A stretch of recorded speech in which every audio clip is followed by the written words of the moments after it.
the White House will implicate certain very powerful members of Congress in their own criminal activity. And so when the White House gets in trouble for it, the Congress has to run cover for the White House. And so what happened was Congress passed an emergency law in 2007 called the Protect America Act, which should have been our first indication this is a very bad thing, because they never name a law something like that unless it's something terrible. And what it did was it retroactively immunized all of the phone companies in the United States that had been breaking the law millions of times a day by handing your records over to the government, which they weren't allowed to do, simply on the basis of a letter from the president saying, please do this. And these companies went, look, now that we've been uncovered, now that we've been shown that we're breaking, or now that these journalists have shown that we've broken the law and violated the rights of Americans on a staggering scale that could bankrupt our companies because we can be sued for this, we will no longer cooperate with you unless you pass a law that says people can't sue us. And so then they go, it's an emergency law, we have to pass this now, we have to keep this program active. Bush is going to end the warrantless wiretapping program and continue it under this new authority where it's going to have some special level of oversight and these kind of things eventually. But for now, we just have to make sure people are safe. Again, they go to fear. They say, if we don't have this program, terrorist attacks will continue, people will die. Blood on your hands, blood on your hands, blood on your hands, think of the children. Protect America Act passes, the companies get off the hook, the Bush White House gets off the hook, the Congress, that was then sharing in criminal culpability for authorizing, or rather letting these things go by without stopping them, then passes in 2008 the Foreign Intelligence Surveillance Act, amendments of 2008. This is called the FAA, FISA Amendments Act of 2008. And rather than stopping all of the unlawful and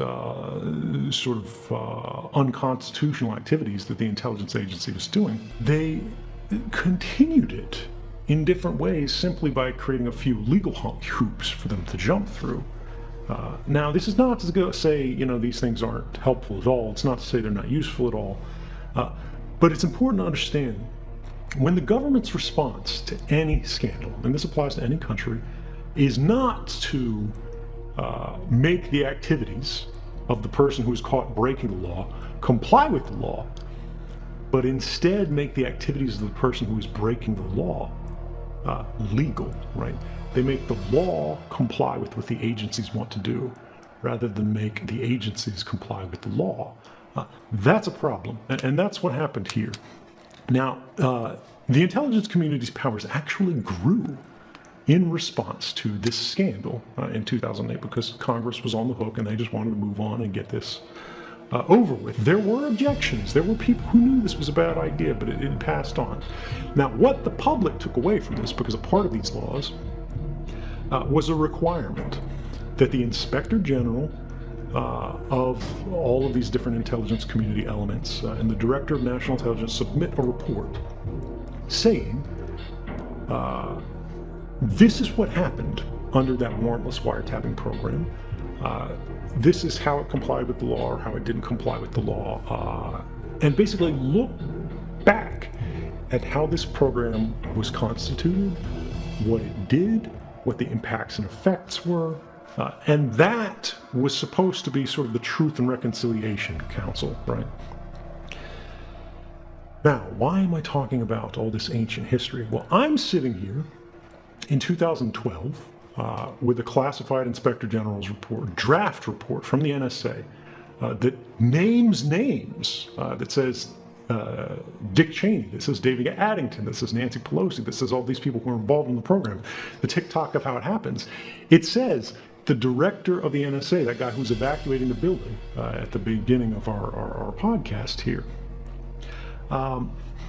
that guy was asked by the President of the United States if he would continue this program after being told by the White House and the Department of Justice that these programs were not lawful, that they were not constitutional. And the president said, would you continue this program on my say-so alone, knowing that it's risky, knowing that it's unlawful? And he said, yes, sir, I will, if you think that's what's necessary to keep the country safe.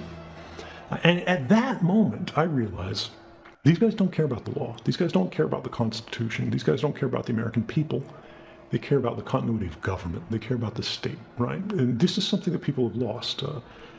We hear this phrase over and over again, national security, national security, national security, and we're meant to interpret that to mean public safety.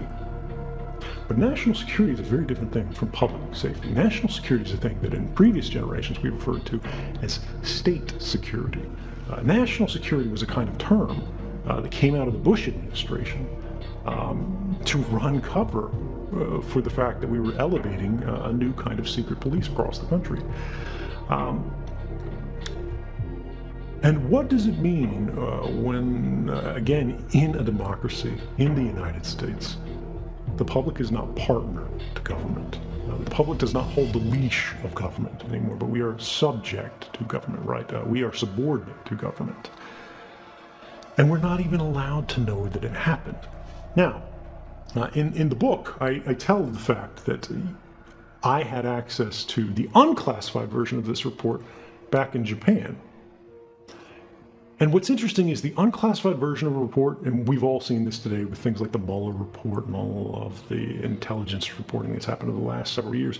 When the government provides a classified report to the public, it's normally the same document. The unclassified version, the classified version of the same thing, just the unclassified version has things blacked out or redacted, that they say, oh, you're not allowed to know this sentence or this paragraph or this page or whatever. The document that the public had been given about the warrantless wiretapping program was a completely different document. It was a document tailor-made to deceive and mislead the Congress and the public of the United States. And it was effective in doing that. And in 2012, what I realized was this is what real-world conspiracies look like, right?